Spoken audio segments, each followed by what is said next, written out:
Hi guys, welcome back to the channel. I know it's been a long time. Sorry, it's just been in like a mental bubble where I just don't feel like driving or fixing or working on the car.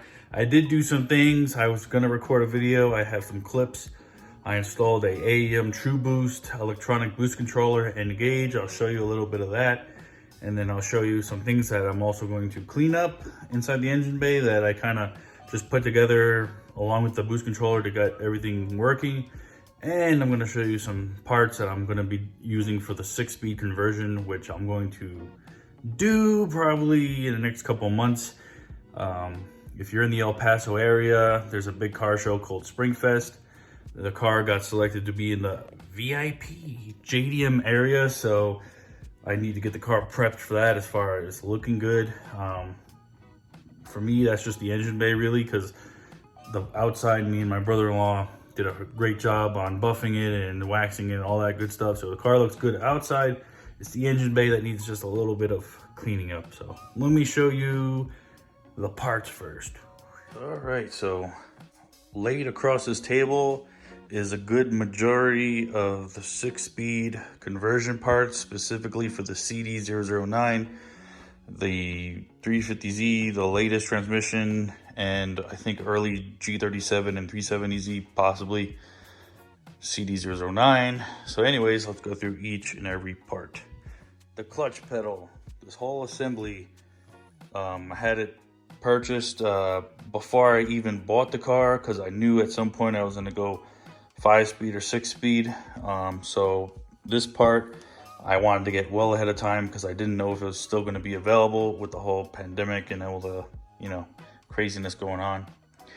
Right here we have a 1JZ, 2JZ rear main seal.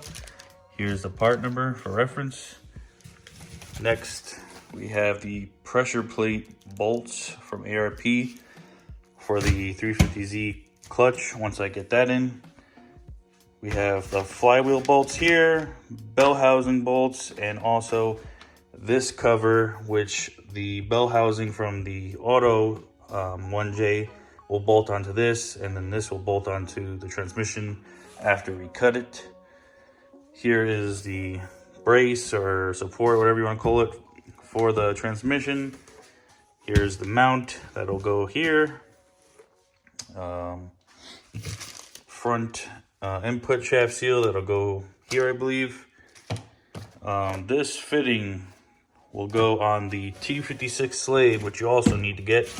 And I believe you take off this part and replace it with this fitting, which is -3. There's a part number for that. And then here's the flywheel specifically for the swap to use this and the bell housing and all that. And this and that, well, I got from Autosport Engineering. They make the whole adapter kit so you could use your automatic transmission bell housing again. Important part here is that 85 to 87 Toyota Land Cruiser clutch master cylinder. It has a 3/4 bore push rod, or whatever you want to call it.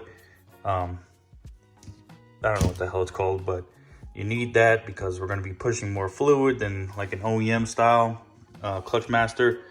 And that is to get this T56 slave cylinder to move all that fluid. Next, the most important part, the transmission, which I got from the junkyard many months ago. I got a super great deal. I paid $180 for this 6-speed, and if you know about these, they don't go anywhere near that price. I got lucky. So let's see, on this side you'll see it says CD02 number 2, and that should indicate that this is a CD009, because all the other ones before this all said number 1. There's a couple different other ways to identify it. There's a sticker on the side here, and of course mine was ripped off. If you have the VIN attached, this one didn't have a VIN because I believe it was a replacement. So if the VIN's attached, you could run the VIN. And also they say something about the shifter. I don't know. I don't have it here anymore, so I took it off, but something with the shifter, you could Google it.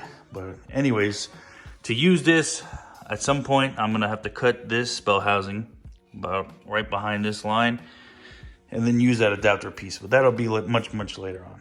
But that's basically all I have. The only parts I believe I need now is the clutch line. I'm waiting on another fitting. I need to buy the clutch and I need the drive shaft, and that should be everything to do the swap. But this and this are very important to get. And of course, if you have a Soarer, you want to make sure you have a pedal. There's some other options, but OEM probably the best one you can go with. All right, now let me show you what we need to clean up. All right, so this is our MAC valve for the boost controller, and the wastegate's down there. So I have my vacuum lines coming down there, and this is just zip tied up and it's a mess. This is the wiring for that. Everything's kind of just in place temporarily, basically, so I can get the boost controller working. I'm not happy with that, so I bought a bracket for that, and I will probably mount it here maybe, or I'll find a different place to do that. So I'll need to move this, clean up this wiring, clean up all these vacuum lines. I'm gonna replace this chrome heat shield here for the vacuum lines with the black one from Vibrant Racing. And then I'm sure there's something on that side that needs to be cleaned, but for now, this is kind of like my priority, is to clean this up. All right, so first thing that sticks out that I redid is the headlight harness that needs to be relocated when you lower the car. I just put some split braided loom on it and put some zip ties here. That way it's, you know, stuck in place. I relocated the MAC valve with the bracket onto this little bracket here that's meant for the OEM airbox. Then I ran braided loom with the wires around the strut tower over here. Then I put some of this Vibrant heat protector, whatever it's called, on the vacuum line here. And I'll get a flashlight and show you what I did down there. All right, so I used some more of that Vibrant heat protector, still don't know the name, down here on these vacuum lines. Sorry, it won't focus. So those are fixed, and I got rid of all the silver stuff that was actually burnt over here underneath this runner. So it's a good thing I changed it out anyways. Had to replace the O2 sensor because it just keeps on taking a crap. I don't know if it's the location or what. I'm waiting on some hose splitters, whatever they're called. It's like a metal thing that will hold these separate. That way I can get rid of some of these zip ties. I could probably use it up here as well. I just have to look into it and see. I ordered a bunch. They should be here later in the month. Last but not least, the TRD strip bar is back on finally. It has been off for the longest time, just because I was doing the whole single conversion and I wanted to clean some things up. So that's in. Probably not going to take it out for a long time. I did say I was going to show the True Boost. That's as much as I feel like showing you, because it's not in its proper spot. I had some wiring issues, so I was messing with it, and it turned out to be a ground. So that'll be a whole nother video. But here is the engine bay. Not in its final form, but at least in my mind, a lot cleaner. Some things are more organized. So I am happy. Woo! Anyways, I know it's not the most exciting video, nothing crazy, but just show a little progress, show that I am actually doing stuff with the car, actively collecting parts, and doing some little things here and there that, for me, make me much happier. I hate having a mess in the engine bay.